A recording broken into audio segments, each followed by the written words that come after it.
안녕하세요, 카지노 러버입니다. 여러분은 도박으로 인해 얼마나 큰 타격을 입어보셨나요? 차를 팔고 집을 잃고 심지어 대출까지 받아보신 분들도 계실 겁니다. 저 또한 가진 모든 것을 잃고 다리 위에 올라섰던 적이 있기에 그 현실이 얼마나 가혹한지 누구보다 잘 알고 있습니다. 도박의 시작은 대부분 단순합니다. 친구들과의 가벼운 내기나 호기심으로 시작하지만 한 번 돈을 따게 되면 그때부터 상황이 달라지죠. 직장에서 받는 월급이나 아르바이트 시급과 비교했을 때 도박으로 얻는 수익은 훨씬 크고 빠릅니다. 이런 경험이 도박을 단순한 놀이가 아니라 고효율의 돈벌이라고 착각하게 만듭니다. 이때부터 도박의 늪으로 빠져드는 첫 단계가 시작됩니다. 많은 사람들이 이 시점에서 안정적인 직장을 그만두거나 기존의 일에 흥미를 잃게 됩니다. 하지만 도박은 결코 꾸준한 수익을 보장하지 않습니다. 이겼다가 졌다가를 반복하던 중 어느 날 갑자기 큰 금액을 따게 되면 사람들은 더 이상 평범한 돈으로는 만족하지 못하게 됩니다. 남들보다 짧은 시간 안에 큰 돈을 번 경험은 일종의 우월감으로 이어지고 자신이 도박에 특별한 재능이 있다고 착각하기 시작하죠. 나는 월에 1억도 벌 수 있는 사람이야.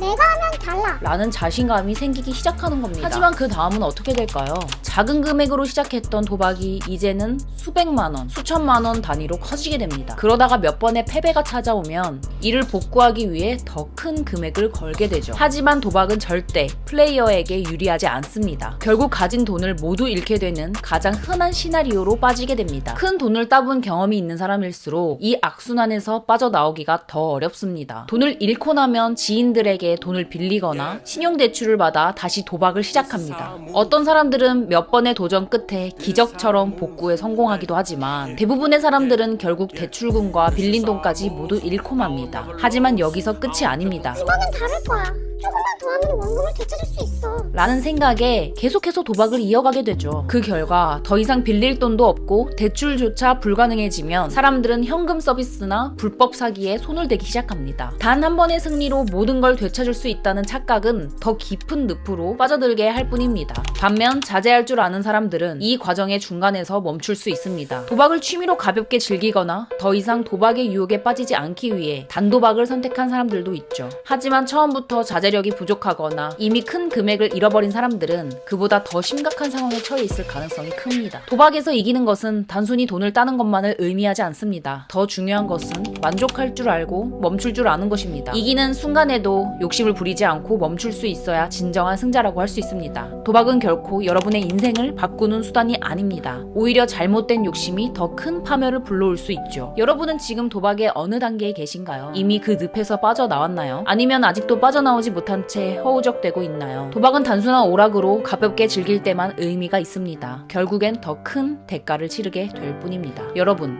모두 도박의 유혹에서 벗어나 더 나은 삶을 살길 바랍니다. 이상 카지노 러버였습니다.